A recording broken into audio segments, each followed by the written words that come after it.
Hello and welcome to a Business Minute with Lily Lopez, presented by the South Florida Hispanic Chamber of Commerce. Today, we have the pleasure to have United States Senator Rick Scott, Florida, and he's in the middle of meetings. That's why we're doing it virtually. So thank you so much, Senator, for your time. And I know it's a difficult year, and actually not this year. I mean, it's been the last 3 years have been crazy with immigration, inflation. But I want to concentrate on you, on your life, and how you became a U.S. Senator. I know you came from humble beginnings. So tell me a little about your life, because sometimes people don't know about your Uh, life and what a nice trajectory you've had, how beautiful it's been. well, first off, it's nice to see you. You look great today, as always. Thank you. Like most of us, I'm blessed. I grew up in this country. I was born to a single mom. We lived in public housing. She had a really tough time putting food on the table. She eventually remarried. I am adopted father, who was a wonderful person. He had a sixth grade education. He was he fought in the Second World War and one of 3,000 people did all combat jumps with the 82nd Airborne. I started working really young. I think my mom had a plan. She said, "You're going to make straight A's. You're going to go to church all the time. You're going to be an Eagle Scout and get out of the house and make some money." So I did. I didn't like being broke. Um, got, Nobody does. um, I joined the Navy at 18, got married at 19. My wife married me for my money, clearly because I was making $332 a month. Oh my gosh. So and Hardly I anything. have two daughters, two son-in-laws, and seven grandkids. So that's fun. I built businesses. My first business, I bought a donut shop when I got out of the Navy, so my mom could have a job. She was struggling with a job, so she ran that while I finished school and my wife finished school, and we worked full time. And then I built the largest hospital company, and then I did a bunch of manufacturing companies, and then um, I ran for governor because the state was in trouble. People forget back in 2010, home prices had dropped in half. We had lost 800,000 jobs in 4 years. We had 1.1 million homes in foreclosure. People forget how bad the economy was. People So forget so easily, right? And then really, they make the wrong decision and vote for the wrong candidate. I know. So in 2010, I'd never run for office before. So I run for governor, and nobody thought I could win. And if you asked me the weather, I said I have a 7-step plan for 700,000 jobs over 7 years. I And remember that. I remember that. and there was a nice ad where my mom called me a good boy because if you're running politics, the ads are mean. But we won, and then government got out of the way, and guess what? Florida businesses added 1.7 million jobs while I was governor. So I ran for the Senate. I'm the only Republican that won in 18 in a swing state. I shocked everybody. Yes, you Um, did. I appear, no one thought I could win. Then I ran against Mitch McConnell a little over a year ago to be the Republican leader, and I didn't succeed, but we changed the Senate. And as you know, he is resigning at the end of the year now. I So read that. we're Uh-huh. going to have a different Senate. So that's sort of my life. I've been blessed. God's blessed me. I've, But it's a you know, beautiful life, and it's good that you're sharing this because some people don't know, especially in Hispanics. Hispanics don't know about your background and your humble beginnings, and that's what makes you so personable and so you're so humble, you're so down to earth, you're accessible, and it's because you come from that background, and that's usually people like that we know, right? When we've been poor, we've been slowly. I mean, I remember as a Cuban refugee, I got to the United States when I was like 2.5 years old. And I remember we had to rent apartments, and my bed wasn't nice. I mean, it was some used furniture that they could buy from someone else.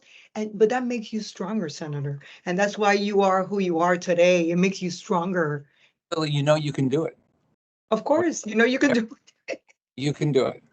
There's So, nothing impossible.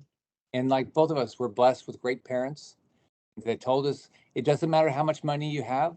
You live in this country and have an opportunity. Whether you were born here or you came here, you have an opportunity to live the dream of this country. When that continues, it's a great country. When that doesn't continue, it's not a good country.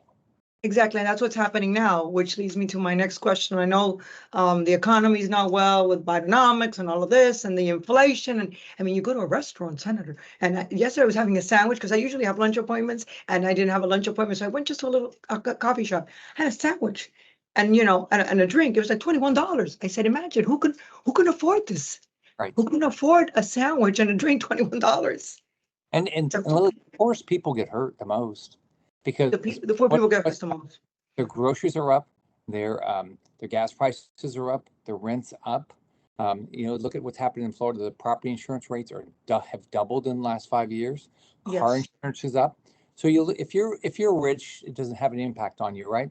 But if you're poor, I mean, this stuff is creaming your family. So you have less money for whatever your kids needs. I remember not being able. My mom couldn't pay for me to play sports because you had to pay $15 for a physical, and she didn't have the money, so I didn't get to play. That's going on. People are not being able to do. Their kids are not being able to do things because of this inflation. It's so unfair. It's so unfair. And you said that. I remember I was good in flamenco, but they told my mom that I had to do ballet. And then she said, but I can't afford ballet. So the instructor said, but she's so good. She's such a good dancer that we're going to give her, she's going to get the lessons for free. But I Oh, really? remember, you see, we have similar stories and backgrounds and then when you go through all of that, you realize that nothing is impossible, like you said. Right. And then, and the people eventually, the voters know. For a moment, they may be like under, I call it a spell or anesthesia. They don't know what's going on. But when it gets to voting, they'll know who is Yeah. your candidate. And then they'll know everything that you've done, self-made man, family man, always there for the community, for the Hispanics, para los hispanos. Ya el senador habla un poquito de español. Oh, yeah. Un poquito. Yo practico español todos los días. Yo Todos los días. crecí pobre en una vivienda pública. Punta.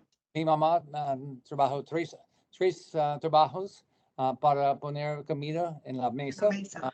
Muy difícil para mis padres. Claro, el senador es Really, verdad. God, Es verdad, el senador. I grew up in a country where you could be anything, anything, Anything. right? That has to happen for everybody that's here in our country. Yes, and it's becoming harder and harder, right, Senator? It's becoming harder and harder, and then we have the crisis at the border, and we're giving health insurance, and we're giving them affordable housing when there's other people here who have worked all their lives that don't even have any of that. So we have Well, it's crazy. And Lily, we like immigrants, right? Of course we do. I'm an we're immigrant, right? but legally, But you got to come properly. legally. And when you come here, your job is not to become dependent on government. Your job is to come here and be part of building a great country. Of course, exactly. Being a part of building a great country and not being like what we have now. I mean, it's a lot. And how are we going to afford this? How is the government going to afford this? How are we as taxpayers going to afford it? And we can't have more taxes. I mean, how much taxes can we pay, Senator? Right? But your taxes should go down every year. As we have more people in our state, they should go down every year. I mean, and by the way, aren't there problems we solve? I just went to a briefing on a classified briefing on something. Okay, there was like 15 people briefing us. Okay, and there's like 15 people behind them that tell them what to say. I mean, the government has gotten way too big. Way too big. Yeah. So in the last 5 years, we've had a 1.8% increase in our population. How much is the federal budget up? 55%. 50, what? Yes. Oh, okay. That's too much, Senator. Yeah. 55% increase. Right. And we pay for it. So eventually we're gonna have to pay our children, grandchildren have to end up paying. Right. And their life is not going to be that we have. We live the American dream. Lily, we have. First off, you get out of school today, you have debt. Okay. Yeah, that's one. Okay. Number two is the cost of a house is so high. The cost of a car is so high. So high. Are continuing to go up. I mean, this is gas. But Lily, do you realize in the last, you know how many full-time jobs have been added in the last 90 days in America? We've lost 1.5 million. We're only adding part-time jobs. Yeah, we're only adding part-time jobs right now. But then they keep saying that it's to grow the market and then the more employment than ever, and it's just you hear all of that, and the media just keeps saying it. The media is complacent with government, and that's horrible. We don't have a free media, right? Freedom of speech. What happened to that? But what the government puts out, they always want to make it sound good. It's like there's it's like no unemployment. Everybody's working, everybody's making money, they're living a good life, and that's not what you see when you talk to regular people, right? We have 100 million people in this country working age, not working. We only have 132 million full-time workers in this country. to pay for all these programs. 80 million people on Social Security, 80 million people on Medicare, 60 million people on food stamps, 60 million people on Medicaid, 7 million Obamacare phones. I mean, and these programs are important programs, right? But we need people back to work. Back to work, exactly, absolutely. And I don't see reality just hitting people. But the thing is that the media says, like even here in Miami, they say unemployment is the lowest it's ever been.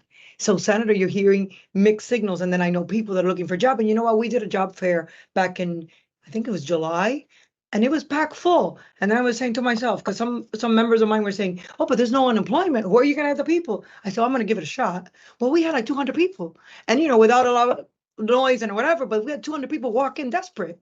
So what is reality? So someone is not informing us properly, right? Well, whatever number comes out of the federal government is a lie. It's a lie. Absolutely.